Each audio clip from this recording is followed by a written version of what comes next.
Besti, kembali lagi di Celebrity Fresh. Informasi yang satu ini masih seputar Ahmad Zony yang dipindahkan ke Lapas Nusa Kambangan, Karanganyar.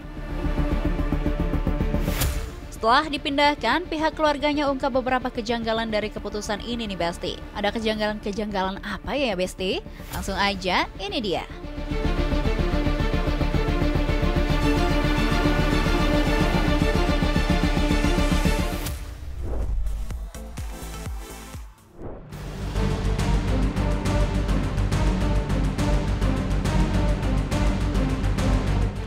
Besti, lagi-lagi Ahmad Zony masih jadi bahan perbincangan hangat di dunia hiburan tanah air. Ya, Ahmad Zony yang baru saja dipindahkan ke Lapas Nusa Kambangan sontak jadi pusat perhatian publik. Tapi bukan cuma publik yang heboh, pihak keluarga dan kuasa hukumnya pun ikut buka suara dengan nada getir dan penuh tanda tanya. Ya, baru-baru ini kuasa hukum Ahmad Zony, John Mathias bersama adik sang artis, Aditya Zony memberikan klarifikasi. Dalam keterangannya, John Mathias dengan nada kecewa mengatakan pemindahan kliennya terkesan terburu-buru. Nah, harusnya perkara ini ya disidangkan dulu, benar nggak Ahmad ini sesuai dengan dugaan itu. Kalau udah diputus nanti apakah Ahmad ini ya berarti kan udah mencoreng namanya lapas. Kalau ada kebijakan dari Kementerian Lapas untuk memindahkan dia ke Nusa Kambangan itu sah-sah saja. Itu memang sesuai dengan hak dan wewenangnya Kementerian Lapas. Tapi kan harus dipahami juga kan bahwa ini baru dugaan. Nah, sedangkan dia baru dugaan udah langsung dihukum. Duh Besti, belum vonis udah diisolasi. Ini kayak udah dikasih nilai sebelum ujian dimulai ya.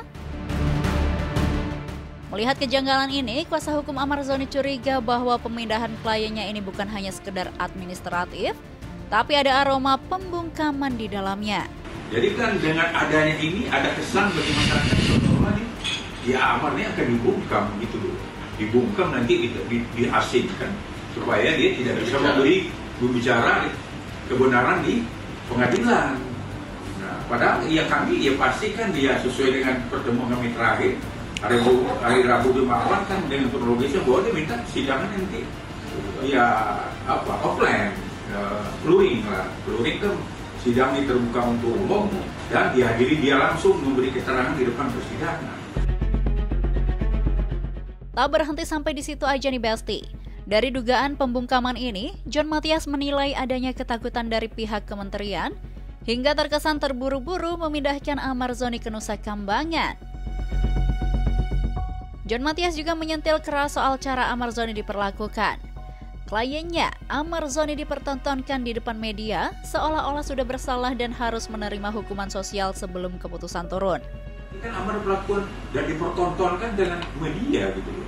Nah, kan, ya dipertontonkan. Nah, kalau seandainya nanti, jadi kan ada semacam apa ya, seolah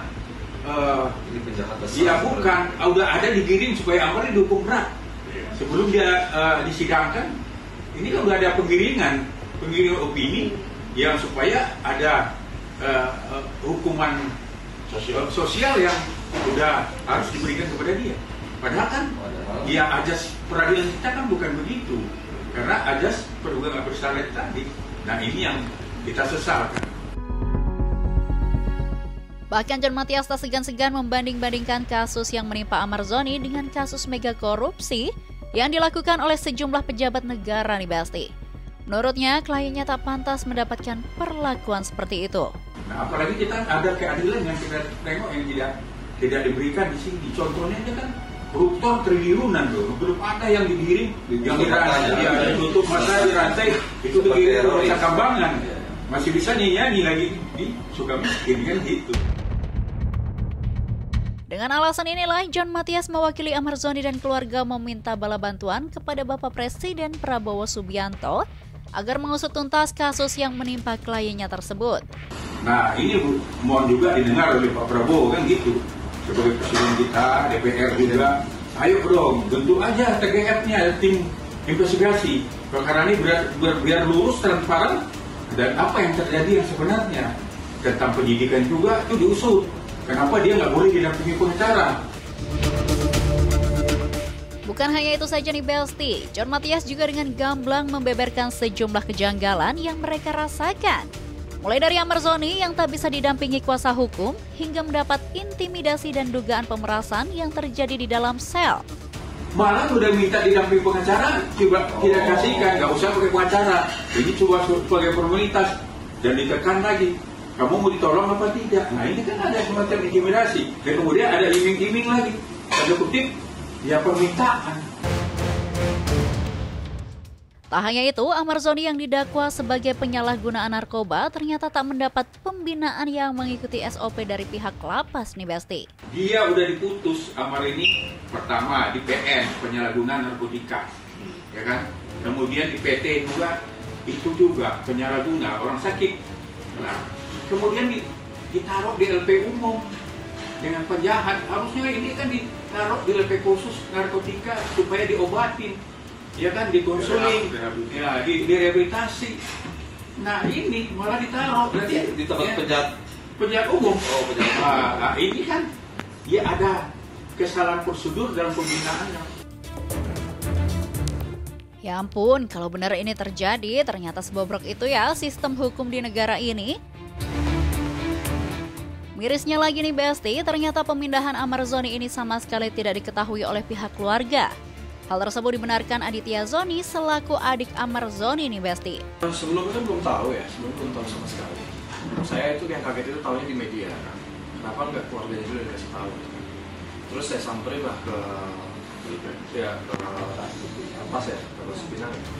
Terus mereka bilang sudah dikasih tahu, sudah diberikan surat ke keluarga. Ya saya bilang dong, mana saya nggak menerima gitu kan. Maksudnya nggak bisa begitu dong SOP-nya gitu. Seharusnya keluarga dulu tahu nih 2 hari atau 3 hari sebelum diterbangkan tuh harus tahu keluarganya. Dan dia tadi saya sangat setuju dengan apa yang dibicarakan sama Ustaz Dery juga sama Om John. Melihat kejanggalan dan ketidakadilan yang diterima sang kakak, Aditya Zoni dengan gamblang meminta agar pemerintah turun tangan mengatasi bobroknya sistem yang ada di lembaga negara, khususnya masalah hukum. Jadi yang saya pikir ini adalah kesalahan sistem pemerintah dan sistem negara ini yang salah gitu loh. Bang Amar itu sakit karena narkotika. Yang seharusnya dibina, yang seharusnya dimasukin ke rehabilitasi. 1, 2 udah berjalan kan? 1, 2 udah berjalan. Oke, ketiga kalinya kena lagi. Ya itu berarti udah sakit akut. Ya betul-betul harus dijaga mentalnya, dijaga juga sama psikolognya gitu loh. Maksudnya kayak benar-benar harus direhab. Ini malah ditaruh di lembaga masyarakat yang masih banyak kebocorannya gitu loh. Kayak ini ya itulah yang maksudnya saya bilang adalah sangat disayangkan sih. Dan yang paling menyentuh, adiknya mengatakan jika Amar punya potensi besar lantaran pernah membawa nama Indonesia di dunia olahraga seni bela diri pencak silat. Tolonglah bang, saya ini potensinya sangat besar. Dia sudah membawa nama Indonesia juga di pencak silat ya. Waktu itu menang emas juga dia. Gitu loh. Jadi saya mohon banget, saya minta tolong banget sama temannya Bang Amar, jangan diem, gitu loh. Ini harus kita kawal. Duh Besti, ini bukan cuma kisah selebriti biasa ya, tapi udah kayak potret kelam sistem hukum yang abu-abu.